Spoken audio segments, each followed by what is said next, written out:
Renault on oma elektriautode turule toomisega võtnud uue suuna, taaselustada tuttavad nimed ja retromoderniseerida vanad mudelid, näiteks nagu Renault 4 või siin olev Renault 5, millega soovitakse saavutada menu, mida tegi algne Renault 5.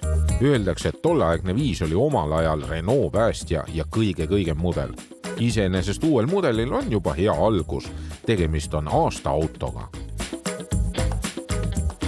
Minu arust on Renault väga hästi tabanud Renault 5 olemuse ja see rõõmus auto kuidagi kohe jätab sellise mulje nostalgitsemiseks.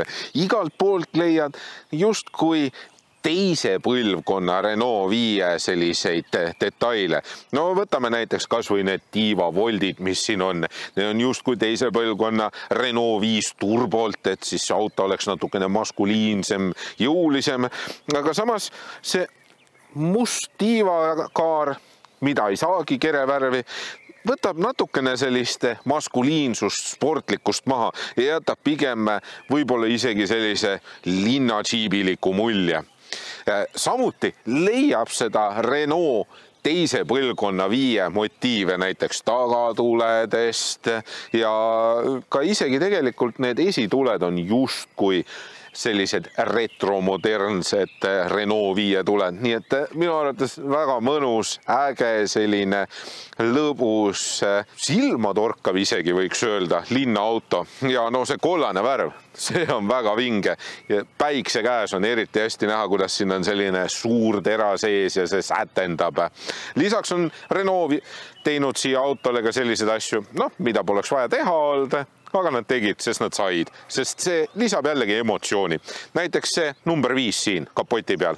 See läheb põlema ja see näitab tegelikult aku energiataset. Iseenesest jällegi väga lahe selline touch juures. Seda autot on võimalik siis saada 2 erinevas konfiguratsioonis ehk siis jõu- ja akupakiga ja see lisab natukene segadust. See väiksema akupakiga lahjem mudel kannab nime Urban. See siin on võimsama mootoriga, suurema akupakiga ja see kannab nime Comfort. Aga siis tuleb veel siia juurde 5 erinevat varustuse paketti, millest see on siis põhimõtteliselt tippmudel, kandes nime Icon ja siis on veel olemas erilise visuaalse paketiga tennisefännidele Ronald Garrose varustuspakette, kus siis lihtsalt visuaalselt on auto natukene teistsugune. Selle auto suurus on 3,9 meetrit ehk siis üsna pisikene auto ja siia võrdluses ma arvan, et eestlaste jaoks kõige mõistlikum on öelda, et see on enam-vähem sama suur kui Toyota Yaris. Ja mulle meeldib ka muidugi see, kuidas selle auto puhul on need tagumised uksed ära sulatatud. Teatavasti on ju Renault 5 just 3-ukselisena tuntust kogunud, aga tegelikult ju seda toodeti nii 5-ukselisena kui ka kaubikuna. Ja seetõttu ongi pigem need tagumised uksed ära sulatatud, et jätta justkui mulje 3-ukselisest Renault 5-st. Lisaks tuleb ka veel ära mainida, et kui tavaliselt selles klassis on autodel tagasillas sõltuv vedrustus, siis Renault 5-l on taga mitmikhoob sõltumatu vedrustus ja see annab sõidumugavusele väga palju juurde. Ka siin tagaosas on seda emotsiooni väga hästi näha. Selline mõnus, retro, modernne välimus. Minule igatahes väga see Renault 5 meeldib ja olgem ausad, Renault 5-l oli tegelikult minu elus ka üks väga oluline roll. Nimelt Renault 5 oli esimene välismaine auto, mida ma siis remontisin. Aga see selleks. Pagasiruumi mahuks märgitakse 277 liitrit. See kõlab küll vähe, aga iseenesest natukene väiksemaid käsipagaseid mahub siia 1, 2, 3, 4, ütleme 6 tükki ära. Iseenesest täitsa mõistlik. 5 kindlasti. Seljatoed saab alla klappida siis 60-40 suhtes, aga päris silget põrandata ei saa, et jääb ikkagi kerge aste. Kotikinnituskonksud on mõlemal pool olemas ja tegelikult on ka siin pagasiruumi põhja all väikene laegas, kuhu saab üht-teist ära mahutada. võimsam Comfort Range arendab 110 kilovatti 245 Newtonmeetrit, omades 52 kilovatt-tunnist kasutatavat akupakki ning kiirlaadimise võimekus küündib 100 kilovatini. See võimsama mootoriga Renault 5 on parajalt krapsakas ja meenutab mulle natukene selliste 80-ndate kuumpära ehk siis 0-100 kiirendus 7,9 sekundit, mis oli 80-ndate kuumpärade puhul üsna selline tavapärane 0-100 kiirendus ja tol hetkel oli see tegelikult ka kiire. No tänapäeva mõistes selliste väikeste linnaautode klassis on see ka juba kiire, sest et 0-100 kiirendused on läinud jällegi aeglasemaks. Vedrustus, ma eeldasin, et see võiks olla natukene pehmem, aga samas kurvides kerekaldumised on ikkagi märgatavad. Piki suunas ta jääb natukene õõtsuma, aga sa tunned, et ta tegelikult võitleb natukene selle elektriauto massiga. Kuigi olgu öeldud, et see auto on tegelikult elektriauto maailmas kerge. Konkreetne auto sellises varustuses kaalub 1460 pudinatega kilogrammi ehk siis 1,4 tonni. See on kerge auto. Esiveoline platvorm iseenesest kurvides üsna hästi hoiab jõudu maas. Ma eeldasin, et see rool on kergem, kuna linna vahel sõites on see rool hästi kerge, aga nüüd kui kiiremini sõidad, et siis see läheb hästi mõnusalt natukene raskemaks ja raskemaks, et see progresseeruv rooli tunnetus on siin vägagi hea. Ja piduripedaal on tegelikult selline mõistlik, hea, sujuv, lineaarne. Seega Renault on üsna hästi selle 5 valmis teinud. Siin tagaistmel on kõik väga lihtne. Ei mingeid uksetaskuid, USB-pesasid, kõvast plastikust, kuid visuaalselt ilusad uksepolstrid ja ainsad taskud, mis siin on selle pehme esiistme seljatoe sees. Ruumiga on nüüd niimoodi, et see on ju väike auto ja kui see siia tagumisele istmele kuidagi ära mahud, siis on juba hästi. Aga tegelikult mul oleks rohkem jalaruumi puhtalt siis, kui selle istme esimest serva oleks võimalik kõrgemaks reguleerida, siis mul läheks iste ettepoole, siis oleks jalad toetatud ja siis ma saaksin isegi oma jalad siia istme alla panna, aga praegu mul lihtsalt need ei mahu sinna istme alla. Aga vähemalt ma mahun siia tagumisele istmele. Muide, selles autos on ka 3 Isofix kinnitust, 2 siin tagumisele istmel, 1 siin kõrvalistuja istmel, aga olgem ausad, et ega kui siia need suured Isofix kinnitustega istmed panna, siis ega needki väga ei taha ära mahtuda. Nüüd ma nihutasin selle esimese istme sellise asendi peale, kus ma istuksin siis, kui istme põhja esimest serva oleks võimalik ülespoole reguleerida. Ja näete, nüüd ma mahun siia istuma. Põlveruumi on piisavalt, jalad mahuvad isegi siia esimese istme alla enam-vähem, nii et need ei pea olema kuskil imelikus asendis. Ja just see väike reguleerimisvõimalus on teinekord väga oluline, aga kahjuks Renault millegipärast oma autodele seda pakkuda ei taha. Ja eelmise jutu jätkuks, kui selle istme esimest serva saaks reguleerida, siis see sõiduasend oleks minul selline. Praegu seda teha ei saa. Üldse ei saa tegelikult Renault 5 seda teha. Ja kohe muutub istumise asend selliseks, sest nii on mul jalad selle pika istme põhja peal korralikult toetatud. Ja rool tuleb natukene rohkem sülle. Võt niimoodi. Istmed iseenesest mulle väga meeldivad, disain on väga äge, need on just kui vanast Renault 5-st, mõnusalt toekad, ka see armatuurlaud minu poole natukene viltu, see parempoolne väljaulatuv pehme materjaliga kaetud osa on ka just kui vanemast Renault'st, just Renault 5-st.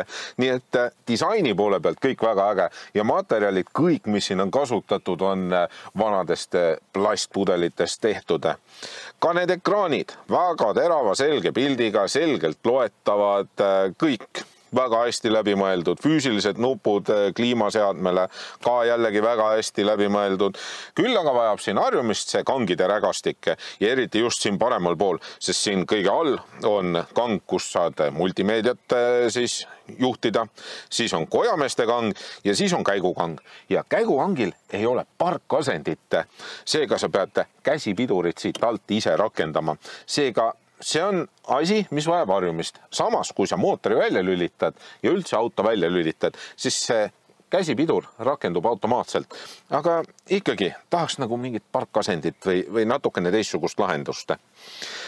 Mulle meeldib ka see, et sa leiad igalt poolt autost seest natukene sellist vana Renault 5 motiivi.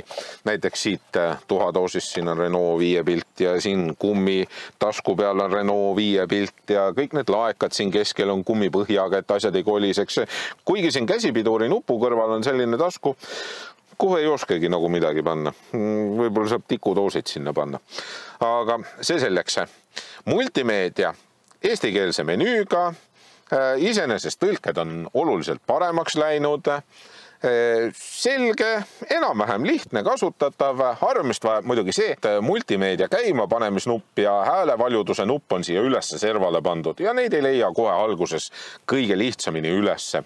Ja disainist veel rääkides, siis igalt poolt leiab sellised väiksed niisugused L-tähed või C-tähed, kuidas keegi kutsuda tahab ja neid leiab igalt poolt. Need on nii autosalongis kui ka auto välimisel disainil ja see annab ka jälle natukene emotsiooni juurde. Ja tagurduskaamera pilt on üsna hägune, ehk siis väga sarnane vaagrupi autodele.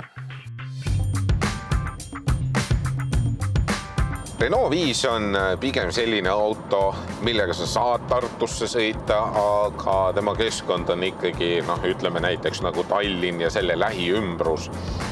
Ja kui sa valid selle väiksema akupakiga, siis see kehtib veel eriti. Ja miks ma seda räägin, on sellepärast, et ma alustasin täna selle autoga sõitu 90% akulaetustasemega ja sõidan mööda Poola kiirteid ja kahjuks ei saa selle autoga sõita Poola kiirteid 200 kilomeetri kaugusele olevasse sihtpunkti, nii nagu sõidaksid tavalise autoga. Ehk siis kuna selle auto akutäiega lubatakse 400 kilomeetrit sõita, kui ma hästi mäletan, ja päris elus on niisugune 350 kilomeetrit üsna reaalne, siis kahjuks maanteekiirustel, eriti just kiirteekiirustel, sulab ära selle auto läbisõite. Ja kui nüüd sõita selle autoga 120-ga, siis on selle auto energiakulu 21,5 kilovatt-tundi ja sellisel juhul saad arvutuslikult 240-250 kilomeetrit sõita. Ja kahjuks ei vea välja sellise maantee kaugusele, kus vaja minna on ja tulevik ongi see, et sa sõidad konditsioneer väljas, ökorežiimis, veoauto sabas ja siis sa saad sõita sellise 15,3 kilovatt-tunnise energiakuluga ja sellisel juhul on ilusti ka see tõenäosus, et sa jõuad õigel hetkel laadimata kohale. Samas Renault 5 on väljavaade väga hea. Need piilarid ei jää segama, peeglid on parajalt suured, isegi see väikene tagaaken on täpselt paraja suurusega, nii et sa näed sealt peeglist väga hästi, mis selja taga toimub. Ja manööverdada on ka selle autoga üllatavalt lihtne. Mõnusalt kompaktne, väga hea selline linnaauto. Ja kui ma nüüd räägin selle auto erinevatest ohutus- ja sõiduabilistest, siis natukene vajaks parandamist distantsi jälgiv püsikiiruse hoidja. Ehk siis, kui ma sõidan veoauto sabas, vahetan rida ja ma näen, et ma keeran sünkroonis veoautoga järgmisele reale, siis millegipärast see püsikiiruse hoidja tahab sellel hetkel natukene rohkem kiirendada ja siis, kui ta näeb, et ma olen sirgelt selle veoauto taga, siis ta võtab hoogu maha. Et ta võiks nagu selles mõttes aru saada, et kui ma teen selle reavahetuse, et siis ei ole vaja juurde kiirendada. Muidu mulle selle autoga tegelikult isegi pikka maand meeldib sõita, sest see on üllatavalt vaikne ja sellise väikse klassi auto kohta väga vaikne. Harman Kardoni helisüsteem on suurepärane, mahlakas, võimas, töötab hästi. Mulle meeldib ka see, et ma saan veisi pildi endale siia näidikute blokki panna. Väga mõnusalt nina ees, vajadusel ma saan selle isegi ilusti suureks panna. Küll muidugi natukene segav faktor on see, et mahapööramise märguannet näidatakse otse keskel täpselt tee peale, ehk siis see jääb natukene varjama teinekord näiteks ristmikult mahasõidukohtasid. Aga sellegi poolest väga kõva töö. just Google Auto ja Renault koostööst, et selline asi on võimalik siia näidikute plokki kuvada. Ja mulle meeldib ka see, kuidas Renault on tüütute sõiduabiliste väljalülitamise lahendanud. See on vasakul pool siin üks nupp, vajutad 2 korda peale ja ongi kõik asjad väljas. Hästi lihtne, hästi mugav. Ja selle väljalülitamisega on see, et sa kõigepealt programmeerid selle nupu ära, et mida sa soovid, et selle väljalülitamisega välja lülitatakse. Ja peale igat käivitust vajutad 2 korda seda nuppu ja kõik jumala hästi. Ja mulle meeldib ka see, et selle näidikute paneeli ma saan personaliseerida ja ma saan siia panna suurelt keskele autokiiruse, see, mis on oluline. Hindadest rääkides siis väikse akuga mudel ehk siis kõige soodsam Renault 5 hind algab 27 000 eurost ja selline tippvarustuses suure akuga maksab 37 000 eurot. Renault 5 on väga lõbus linnaauto, kraapsakas konkreetsete sõiduomadustega mugav väike auto.